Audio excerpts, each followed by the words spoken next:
ಓಂ ಓಂ ನಮೋ ಬ್ರಹ್ಮಾದಿಭ್ಯೋ ಬ್ರಹ್ಮವಿದ್ಯಾಸಂಪದಾಯ ಕರ್ತೃಭ್ಯೋ ವಂಶರ್ಷಿಭ್ಯೋ ನಮೋ ಮಹದ್ಭ್ಯೋ ನಮೋ ಗುರುಭ್ಯಃ ಸರ್ವೋಪಪ್ಲವರಹಿತಃ ಪ್ರಜ್ಞಾನಘನಃ ಪ್ರತ್ಯಗರ್ಥೋ ಬ್ರಹ್ಮೈವಾಹಮಸ್ಮಿ.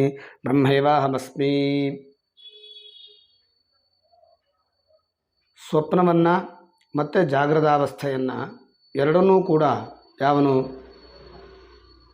ಯಾರಿಂದ ತಿಳಿದುಕೊಳ್ತಾನೋ ಅಂತಹ ಧೀರ ಶೋಕಿಸೋದಿಲ್ಲ ಅಂತ ಮಂತ್ರ ಹೇಳಿದೆ. ಅದರ ಭಾಷ್ಯವನ್ನು ನೋಡೋಣ. ಸ್ವಪ್ನಾಂತಂ ಸ್ವಪ್ನ ಮಧ್ಯಂ. ಸ್ವಪ್ನಾಂತವನ್ನು ಅಂತಂದರೆ ಸ್ವಪ್ನದಲ್ಲಿ ಇರುವುದನ್ನು ಅಂತ. ಸ್ವಪ್ನ ವಿಜ್ಞೇಯಂ ಇತ್ಯೇತತ್. ಕನಸಿನಲ್ಲಿ ಜ್ಞಾನಕ್ಕೆ ವಿಷಯವಾಗಿರುವುದು ಯಾವುದೋ ಅದು ಅಂತ ಅರ್ಥ. ತಥಾ ಜಾಗರಿತಾಂತಂ ಜಾಗೃತ ಮಧ್ಯಂ ಜಾಗೃತ ವಿಜ್ಞೇಯಂಚ. ಹಾಗೂ ಜಾಗರಿತಾಂತವನ್ನು ಅಂತಂದರೆ ಜಾಗೃತದಲ್ಲಿರೋದನ್ನು, ಎಚ್ಚರದಲ್ಲಿ ಜ್ಞಾನಕ್ಕೆ ವಿಷಯವಾಗಿರುವುದನ್ನು ಅಂತ ಅರ್ಥ. ಉಭವು ಸ್ವಪ್ನ ಜಾಗರಿತಾಂತವು, ಇವೆರಡೂ ಕೂಡ ಸ್ವಪ್ನಾಂತ ಮತ್ತು ಜಾಗರಿತಾಂತ. ಏನ ಆತ್ಮನ ಅನುಪಶ್ಯತಿ ಲೋಕಃ ಇತಿ ಸರ್ವಂ ಪೂರ್ವವತ್ತು. ಈ ಎರಡನ್ನೂ ಯಾವ ಆತ್ಮನಿಂದ ಮನುಷ್ಯನು ಕಂಡುಕೊಳ್ತಾನೋ, ಎಚ್ಚರವನ್ನು ಕನಸನ್ನು ಕೂಡ ವಿಷಯವಾಗಿ ಮಾಡಿಕೊಂಡು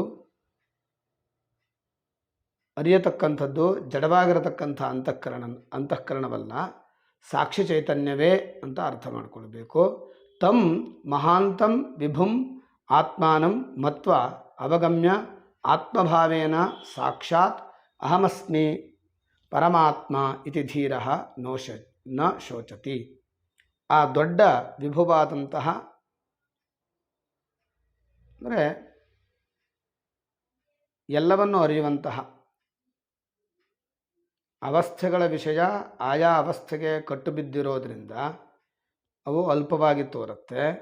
ಆದರೆ ಎರಡನ್ನೂ ನೋಡತಕ್ಕಂತಹ, ಈಗ ನಾವು ಕನಸಿನಲ್ಲಿದ್ದಾಗ ಕನಸನ್ನಷ್ಟೇ ನೋಡ್ತೇವೆ, ಎಚ್ಚರದಲ್ಲಿದ್ದಾಗ ಎಚ್ಚರವನ್ನಷ್ಟೇ ನೋಡ್ತೇವೆ. ಆದರೆ ಯಾಕೆ ಅಂತಂದರೆ ನಾವು ಆಯಾ ಅವಸ್ಥೆಗಳಿಗೆ ಕಟ್ಟು ಬಿದ್ದಿರೋದ್ರಿಂದ ನಾವು ಹಾಗೆ ನೋಡ್ತೇವೆ.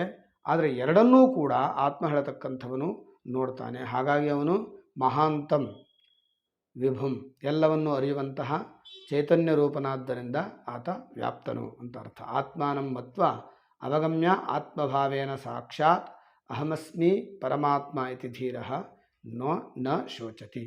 ಹೀಗೆ ಆತ್ಮನನ್ನು ತಿಳಿದುಕೊಂಡಂತಹ ನೇರಾಗಿ ನಾನು ಪರಮಾತ್ಮನೇ ಆಗಿರತಕ್ಕಂಥವನು ಅಂತ ತನ್ನ ಸ್ವರೂಪದಿಂದಲೇ ನಿಶ್ಚಯಿಸಿಕೊಂಡಿರತಕ್ಕಂತಹ ಧೀರನು ಶೋಕಿಸೋದಿಲ್ಲ. ತನ್ನ ಸಂಸಾರಿ ಸ್ವರೂಪ ಏನಿದೆಯೋ ಅದು ಮಿಥ್ಯೆ, ಅದು ಸತ್ಯವಲ್ಲ, ಪರಮಾತ್ಮನೇ ತಾನು ಅಂತ ಯಾವನು ನಿಶ್ಚಯಿಸಿಕೊಂಡಿರ್ತಾನೋ ಅಂತಹ ಧೀರನು ಶೋಕಿಸೋದಿಲ್ಲ ಅಂತ. ಸ್ವಪ್ನಾವಸ್ಥೆಯನ್ನು ಮತ್ತು ಜಾಗೃತಾವಸ್ಥೆಯನ್ನು ಎರಡನ್ನೂ ಕೂಡ ಆಯಾ ಅವಸ್ಥೆಗಳಲ್ಲೇ ನಾವು ನೋಡ್ತೇವೆ, ಎರಡನ್ನೂ ಒಟ್ಟಾಗಿ ನೋಡೋದಿಲ್ಲ. ಆದರೆ ಯಾವ ಆತ್ಮನಿದ್ದಾನೋ ಅವನು ಎರಡನ್ನೂ ಕೂಡ ಒಟ್ಟಾಗಿ ನೋಡ್ತಾನೆ. ಅಂತಹ ಆತ್ಮನನ್ನು ತಿಳಿದುಕೊಂಡ್ರೆ, ನೇರವಾಗಿ ನಾನು ಅಂತಹ ಪರಮಾತ್ಮನೇ ಅಂತ ತನ್ನ ಸ್ವರೂಪದಿಂದಲೇ ನಿಶ್ಚಯಿಸಿಕೊಂಡ್ರೆ ಅಂತಹ ಧೀರ ಶೋಕ ಪಡೋದಿಲ್ಲ. ನಮಸ್ಕಾರ.